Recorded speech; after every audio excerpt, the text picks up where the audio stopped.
Hi friends, ഏതോ ജന്മകൽപ്പനയുടെ പുതുപുത്തൻ എപ്പിസോഡിലേക്ക് എല്ലാവർക്കും സ്വാഗതം. അങ്ങനെ നമ്മുടെ ശ്രുതി എൻ്റെ കുട്ടീഷ്ണ ആ കടലമിഠായിയുടെ മുന്നിൽ ചെന്ന് പെടുത്തല്ലേ എന്ന് പറഞ്ഞു നിൽക്കുമ്പോൾ മുന്നിൽ വന്ന് നിൽക്കുകയാണ് കേട്ടോ നമ്മുടെ അശ്വിൻ. അപ്പോൾ ശ്രുതി കണ്ണു തുറക്കുമ്പോൾ കാണുന്നത് അശ്വിനെയാണേ. അപ്പോൾ അശ്വിനെ കാണുമ്പോൾ ശ്രുതി ഒന്നും മിണ്ടുന്നില്ല കേട്ടോ. എന്നിട്ട് ഇടയ്ക്ക് മുഖത്തേക്ക് നോക്കുമ്പോൾ അശ്വിൻ്റെ മുഖത്തുള്ള ആ മഞ്ഞൾ കാണുകയാണ് കേട്ടോ. അപ്പോൾ തുടങ്ങിയതാണ് നമ്മുടെ ശ്രുതി ചിരിക്കാൻ വേണ്ടിയിട്ട്. എപ്പോഴും ചിരിക്കുക തന്നെ കേട്ടോ. എന്താ ശ്രുതികുമാരി ലക്ഷ്മിക്ക് ഇത്രയ്ക്ക് ചിരിക്കാൻ മാത്രം ഇവിടെ ഒന്നും ഉണ്ടായിട്ടില്ലല്ലോ എന്ന് പറയുമ്പോഴും ചിരിക്കുക തന്നെയാണ് കേട്ടോ. എന്നിട്ട് ഇങ്ങനെ ചൂണ്ടി കാണിച്ചു കൊടുക്കുന്നുണ്ട് കേട്ടോ മുഖത്തേക്ക്. എന്താ നീ എന്നെ പരിഹസിക്കാണോ? അല്ല എന്ന് പറയുമ്പോൾ അശ്വിൻ്റെ കയ്യിലുണ്ടായിരുന്ന ആ താലം ഇതൊന്ന് പിടിച്ചേ എന്ന് പറയണേ. അപ്പോൾ ശ്രുതി അത് പിടിക്കുമ്പോഴേക്കും അശ്വിൻ ശ്രുതിയുടെ ഷോൾ എടുത്തിട്ട് മുഖമൊക്കെ തുടക്കുകയാണ് കേട്ടോ. അയ്യോ അയ്യോ, നിങ്ങൾ എന്താ ഈ കാണിക്കുന്നേ? എൻ്റെ ചലഞ്ച് ഏറ്റെടുക്കാൻ പറ്റാത്തവർ എൻ്റെ മുന്നിൽ നിന്ന് ചിരിക്കരുത് എന്ന് പറഞ്ഞിട്ട് അശ്വിൻ ആ ഷോൾ എടുത്ത് ശ്രുതിയുടെ മുഖത്തേക്ക് എറിയാണ് കേട്ടോ. അപ്പോഴാണ് അങ്ങോട്ടേക്ക് എനിക്ക് വരുന്നത്. ഹായ് ശ്രുതിക്കുട്ടി, ഗുഡ് മോർണിംഗ്. ഞാൻ ഈ മഞ്ചൾ കല്യാണമൊക്കെ ഷൂട്ട് ചെയ്യായിരുന്നു. സിറ്റിയിലുള്ള എൻ്റെ ഫ്രണ്ട്സിന് ഇങ്ങനെയുള്ള പടങ്ങൾ വളരെ ഇഷ്ടമാ. ശ്രുതി, ഫോട്ടോസ് എല്ലാം ഞാൻ കാണിച്ചു തരാം. കം. ഇല്ല നന്ദു ചേട്ടാ, ഞാൻ ആകാശേട്ടന് ഇടാനുള്ള ഡ്രസ്സ് അഞ്ജലി ചേച്ചിയുടെ അടുത്ത് ഏൽപ്പിക്കാൻ വേണ്ടി വന്നതാ. ഓ കം ശ്രുതി, അകത്ത് എല്ലാവരുമുണ്ട്, നിനക്ക് അവരെ കണ്ടിട്ട് പോകാം എന്ന് പറയണേ.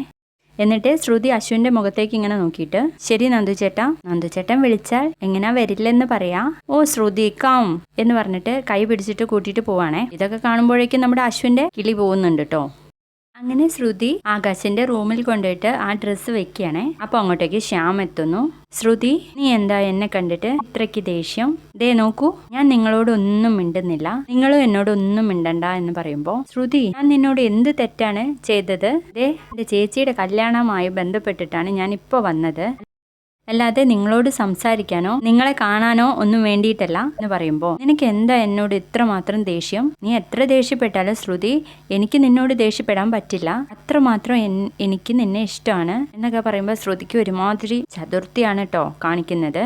ശ്രുതി, എനിക്ക് നിന്നെ വെറുക്കാനേ കഴിയില്ല എന്ന് പറയുമ്പോൾ, നിങ്ങൾ അങ്ങോട്ട് മാറുന്നുണ്ടോ? എനിക്ക് അങ്ങോട്ടേക്ക് പോകണം എന്ന് പറഞ്ഞ് പോകുമ്പോഴേക്കും അമ്മ അവിടെ തടഞ്ഞു നിർത്തി, അയ്യോ ശ്രുതി, നിന്റെ ഡ്രസ്സിന് എന്ത് പറ്റി എന്ന് പറഞ്ഞിട്ട് ആ ഷോള് പിടിച്ച് പൊക്കണേ. അയ്യോ ഇതിൽ അപ്പടി അഴുക്കാണല്ലോ, ഞാൻ ക്ലീൻ ചെയ്ത് തരാവേ എന്ന് പറഞ്ഞിട്ട് ഇങ്ങനെ തുടച്ചു കൊടുക്കുന്നുണ്ട്. പോരാത്തതിന് ശ്യാമിന്റെ ഷർട്ടിലൊക്കെ ഇങ്ങനെ തുടയ്ക്കാണേ.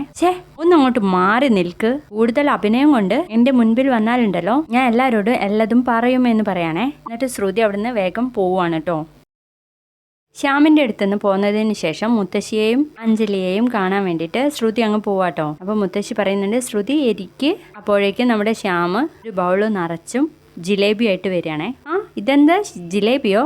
ജിലേബി ഇഷ്ടമുള്ളവർ വരുമ്പോൾ ജിലേബിയല്ലേ കൊടുക്കേണ്ടത് എന്ന് പറഞ്ഞിട്ട് ശ്യാം ജിലേബിയായിട്ട് ശ്രുതിയുടെ മുഖത്തേക്ക് ഇങ്ങനെ വെച്ച് നീട്ടുകയാണേ. അപ്പോൾ ശ്രുതി ഇങ്ങനെ ദേഷ്യം പിടിച്ച് നിൽക്കുക കേട്ടോ. എടുക്ക് ശ്രുതി. ഇത് കാണുന്ന മനോരമ പറയുന്നുണ്ട്, അല്ല ജിലേബി ഇപ്പൊ എവിടുന്ന് വന്നു? അത് എവിടുന്ന് വന്നതല്ല ആന്റി, ഞാൻ എന്റെ കൈ കൊണ്ട് സ്പെഷ്യൽ ആയിട്ട് ഉണ്ടാക്കിയതാ. താനി പാലക്കാടൻ ജിലേബി, എല്ലാരും ഒന്ന് എടുത്ത് കഴിച്ചു നോക്കട്ടോ എന്ന് പറയുമ്പോൾ മനോരമ എടുത്ത് കഴിക്കുന്നുണ്ടേ. വീണ്ടും ശ്രുതിയോട്, ശ്രുതി എടുക്ക്, ഇഷ്ടമുള്ള സാധനല്ലേ, ധാരാളം എടുത്തോളൂ എന്ന് പറയുമ്പോൾ വീണ്ടും ശ്യാമിനെ ദേഷ്യം പിടിച്ച് നോക്കുക കേട്ടോ ശ്രുതി. അപ്പോൾ അഞ്ജലി പറയുന്നുണ്ട്, ശ്രുതി അങ്ങനെ എടുക്കണമെങ്കിലേ അവക്ക് ദേഷ്യം വരണം അല്ലേ ശ്രുതി എന്ന് പറയുമ്പോൾ അഞ്ജലി പറയുന്നുണ്ട്, ശ്രുതി നിനക്ക് വേണ്ട കുറച്ച് കുപ്പിവളകൾ ഞാൻ എടുത്തു വെച്ചിട്ടുണ്ട്, നീ പോയി സെലക്ട് ചെയ്യണേ. അപ്പോഴേക്കും എനിക്ക് വന്നിട്ട് പറയുന്നുണ്ട്, ഓ ബാംഗിൾസ്, വാ ശ്രുതി ഞാൻ സെലക്ട് ചെയ്ത് തരാം. കുപ്പിവളകൾ എനിക്ക് വളരെ ഇഷ്ടമാണ്, ബാംഗിൾസ് സെലക്ട് ചെയ്യാൻ എനിക്ക് പ്രത്യേക ഒരു കഴിവാണ്. വരൂ ശ്രുതിക്കുട്ടിയുടെ കയ്യിൽ എങ്ങുന്നുണ്ടോ എന്ന് ഞാനൊന്ന് നോക്കട്ടെ എന്ന് പറഞ്ഞിട്ട് ശ്രുതിനെയും കൂട്ടിയിട്ട് പോവാണേ. ശ്യാമിനത് ദേഷ്യം പിടിക്കുന്നുണ്ട്. ഇത് കാണുന്ന മനോരമ പറയുന്നുണ്ട്, എൻ്റെ മൈ ഗോഡ്, ഇവളുടെ ഇഷ്ടങ്ങൾ നടത്തി കൊടുക്കാൻ വേണ്ടി എത്ര പേരാ പിന്നാലെ നടക്കുന്നത്, എന്തൊക്കെയോ ചീഞ്ഞ് നാറുന്നുണ്ട് എന്ന് പറഞ്ഞ് നിൽക്കാട്ടോ. പിന്നീട് നമ്മുടെ ആകാശ് പ്രീതിയോട് സംസാരിക്കുകയാണേ. എന്താ പ്രീതി, നീ ഒന്നും മിണ്ടാത്തത്? അല്ല സാർ, എനിക്കൊരു കാര്യം ചോദിക്കാനുണ്ടായിരുന്നു. എന്താ എന്ന് ചോദിക്കുമ്പോൾ, എൻ്റെ വിവാഹം മുടങ്ങിയത് നിങ്ങൾ വീട്ടിലുള്ളവരോട് പറഞ്ഞിട്ടുണ്ടോ? അതെന്തിനാ പ്രീതി അവരോടൊക്കെ പറയുന്നത്? എന്താ പ്രീതിക്ക് വല്ല നിർബന്ധമുണ്ടോ അതിവിടെ എല്ലാവരെയും അറിയിക്കണമെന്ന്? അല്ല സാർ, മറ്റുള്ളവരിൽ നിന്ന് അത് അറിഞ്ഞു കഴിഞ്ഞാൽ അവരത് എങ്ങനെ എടുക്കുമെന്ന് എനിക്കൊരു പേടി എന്ന് പറയണേ. പ്രീതി ഒന്നുകൊണ്ട് പേടിക്കണ്ട, അവരെന്തെങ്കിലും പറയുകയാണെങ്കിൽ തന്നെ ഞാൻ അതിനുള്ള ഉത്തരം കൊടുത്തോളാം. നീ അത് ആലോചിച്ച് ടെൻഷൻ അടിച്ച് നിൽക്കുകയാണോ? ഈ സമയത്ത് വേറെ എന്തൊക്കെ സ്വപ്നങ്ങൾ കണ്ടിരിക്കാനുള്ള നേരാ? ശരി സാർ എന്ന് പറയുമ്പോൾ, ഈ സാർ വിളി ഒന്ന് ഒഴിവാക്കാവോ? ഇത് വേണമെങ്കിൽ ആകാശേട്ടൻ എന്ന് വിളിച്ചോളൂ. ഞാൻ ശ്രമിക്കാം സാർ. അതാ വീണ്ടും സാർ, ഞാൻ ശ്രമിക്കാം സാർ എന്ന് വിളിക്കുമ്പോഴേ എന്തോ ഒരു ഡിസ്റ്റൻസ് ഫീൽ ചെയ്യുന്നു. നീ ഏട്ടാ വിളി ശീലമാക്കിക്കോ എന്ന് പറഞ്ഞിട്ട് കട്ട് ചെയ്യണേ. പിന്നീട് ശ്രുതിയും എനിക്കയും കൂടെ വള സെലക്ട് ചെയ്യണേ. എന്നിട്ട് ഒരു പച്ച വള എടുത്തിട്ട് കാണിച്ചു കൊടുത്തിട്ട് പറയുന്നുണ്ട്, ശ്രുതിക്കുട്ടി this is cute for you. ഏയ് അതിനേക്കാൾ നല്ലത് ഇതാ എന്ന് പറഞ്ഞിട്ട് ഒരു മഞ്ഞ വള കാണിച്ചു കൊടുക്കുന്നുണ്ട് കേട്ടോ ശ്രുതി. ഇത് ചേച്ചിക്ക് എടുക്കാം എന്നൊക്കെ പറയുമ്പോൾ അശ്വിനും കൂടെ അവിടെ വന്നിരിക്കുകയാണേ. രാമേട്ടാ ഒരു കോഫി എടുത്തോ എന്ന് പറഞ്ഞിട്ട്. അപ്പൊ അശ്വിൻ അങ്ങനെ കാണുമ്പോൾ ശ്രുതി എനിക്കയോട് വല്ലാണ്ട് ഇങ്ങനെ അടുത്ത് പെരുമാറും കേട്ടോ. എന്തു ചേട്ടാ വള എനിക്ക് ചേരുമോ? വാവ് നന്നായി ചേരും ശ്രുതിക്കുട്ടി എന്നൊക്കെ പറഞ്ഞിട്ട് അവർ രണ്ടുപേരും പല പല വളകൾ ഇങ്ങനെ സെലക്ട് ചെയ്യണേ. അതൊക്കെ കാണുമ്പോൾ നമ്മുടെ അശ്വിന് ദേഷ്യം പിടിക്കുന്നുണ്ട്. അപ്പോൾ തന്നെ അടുത്ത വള എടുക്കുമ്പോൾ ശ്രുതിയുടെ കയ്യിൽ നിന്ന് അതങ്ങ് വീഴും കേട്ടോ. ശ്രുതിക്കുട്ടി ഞാൻ എടുത്തു തരാം. വേണ്ടത് എന്തുവേട്ടാ ഞാൻ എടുത്തുകൊള്ളാം എന്ന് പറഞ്ഞിട്ട് ശ്രുതി അങ്ങ് എടുക്കും. ശ്രുതിയുടെ മുടിഭാഗമൊക്കെ മുന്നോട്ടായിരിക്കും കേട്ടോ. അപ്പൊ ചുരിദാറിന്റെ ബാക്ക് കഴുത്ത് ഭയങ്കര ഡീപ്പാണ് കേട്ടോ. അതിനൊരു കെട്ടും ഉണ്ടാവും. അത് അഴിഞ്ഞു കിടക്കുമായിരുന്നു. അപ്പോൾ എനിക്ക് ഇങ്ങനെ നോക്കി നിൽക്കുന്നത് കണ്ടിട്ട് അശ്വിൻ അത് ശ്രദ്ധയിൽപ്പെടുകയാണെ. അശ്വിൻ പോയിട്ട് ശ്രുതിയുടെ മുടി മുന്നോട്ട് എടുത്തിടുകയാണ് കേട്ടോ. നിങ്ങൾ എന്താ ഈ കാണിക്കുന്നേ? എന്തിനാ എന്നെ ഇങ്ങനെ ശല്യപ്പെടുത്തുന്നേ എന്നൊക്കെ ചോദിക്കുമ്പോൾ അശ്വിൻ എനിക്കയുടെ മുഖത്തേക്ക് ഇങ്ങനെ നോക്കൂട്ടോ. അപ്പൊ എനിക്ക് അവിടെ കണ്ട ഫോൺ എടുത്തിട്ട് ഹലോ എനിക്കാരെയും പേടിയില്ല എന്നൊക്കെ പറഞ്ഞിട്ട് അവിടുന്ന് വേഗം പോവാണേ. അപ്പോഴും ശ്രുതി ഇങ്ങനെ പറയുന്നുണ്ട്, എന്തിനാ എപ്പോഴും എന്നെ ശല്യപ്പെടുത്തിക്കൊണ്ട് നിൽക്കുന്നേ?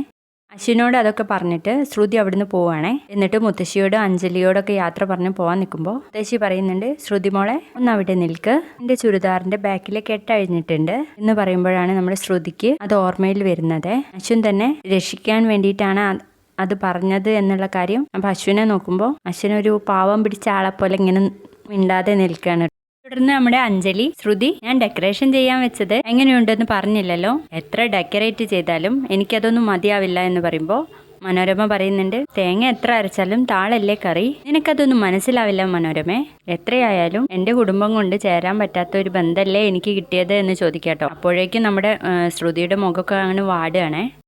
അങ്ങനെ നിൽക്കുമ്പോൾ അഞ്ജലി പറയുന്നുണ്ട്, ഞാൻ ഈ ഡെക്കറേഷൻ ചെയ്തത് കാണുമ്പോഴെങ്കിലും ശ്രുതി എന്നെ അഭിനന്ദിക്കുമെന്നാ ഞാൻ വിചാരിച്ചേ. നിന്റെ ചിരി കണ്ടപ്പോൾ എനിക്ക് മനസ്സിലായി. മേഡം അങ്ങോട്ടേക്ക് വാ, ഞാൻ ഇതിലപ്പുറം കാര്യങ്ങൾ ഒരുക്കി കാണിച്ചു തരാം എന്നല്ലേ അതിനർത്ഥം. ഇപ്പൊ ബെറ്റ് വെക്കാൻ തോന്നുന്നുണ്ടോ ശ്രുതിക്ക് എന്ന് പറയുമ്പോഴേക്കും അശ്വിൻ പറയുന്നുണ്ട്, ഇവൾക്കല്ലേലും ബെറ്റ് വെച്ചാൽ തോൽക്കുന്ന ശീലം പണ്ടേ ഉള്ളതാ.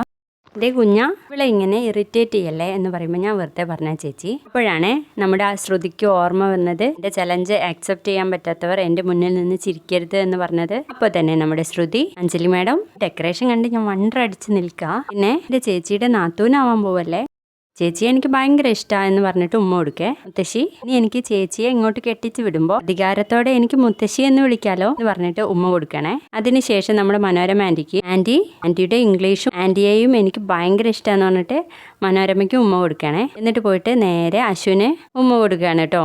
അശ്വിനൊക്കെ ഇങ്ങനെ അന്തം വിട്ട് നിൽക്കുക കേട്ടോ. അതുപോലെ തന്നെ എല്ലാവരും ശ്യാമൊക്കെ ഇത് കാണുമ്പോൾ അന്തം വിട്ട് നിൽക്കുകയാണ്. അങ്ങനെ കുറേ നേരം അങ്ങനെ തന്നെ നിൽക്കുകയാണ്. അതിനുശേഷം പിടി വിട്ട് കഴിയുമ്പോൾ ശ്രുതിക്ക് തന്നെ പേടിയുണ്ട് കേട്ടോ. അശ്വിനി ഇനി എന്താണാവോ പറയാന്നുള്ള കാര്യത്തിൽ ആ ഒരു ഭാഗമാണ് കാണിച്ചിരിക്കുന്നത്. വീഡിയോ ഇഷ്ടപ്പെട്ടാൽ ലൈക്ക് ചെയ്യണം, സബ്സ്ക്രൈബ് ചെയ്യണം, ഷെയർ ചെയ്യണം, കമൻറ്റ് ചെയ്യണേ.